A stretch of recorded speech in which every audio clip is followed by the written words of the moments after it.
Hello everyone, আসসালামু আলাইকুম। কেমন আছেন সবাই? আজকে হঠাৎ করে মন চাইলো যে আমি একটু বাবার বাড়ি যাব, তাই আমি হুট করে প্ল্যান করে চলে গেলাম। এই দেখেন, আমার হাজবেন্ডের মতো খারাপ মানুষ এই পৃথিবীতে আর একটাও নেই।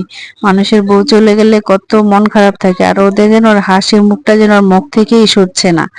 দেখেন ওই হাসতে হাসতে আমাকে বাসে উঠিয়ে দিল, আমার সঙ্গে গল্প করতেছে। মানুষের নাকি মন খারাপ হয়, আর ওর মন খারাপ হয় না, ও আর অনেক খুশি হয়।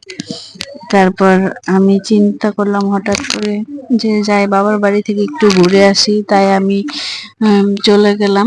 আমাকে বাসে উঠিয়ে দিল, ও মার্কেটে নেমে যাবে। তারপরে দেখেন ও এখন নেমে যাবে। নেমে যাওয়ার পরে তো চলে যাবে। চলে যাওয়ার পর আমার দেখি একটু মন খারাপ হচ্ছিল। ওখানে পিচ্চিকে বলে গেল যে নামিয়ে দিও জায়গা মতো আসলে।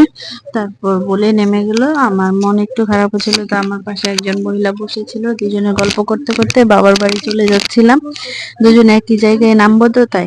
তারপর দেখেন এলিফ্যান্ট রোড, এখানে উঠলে মনটা অনেক ভালো হয়ে যায়। আমার এই শর্ট ভিডিওটি যদি আপনাদের ভালো লেগে থাকে তাহলে অবশ্যই like, comment, share and subscribe করতে ভুলবেন না। নেক্সট ভিডিওতে দেখা হবে।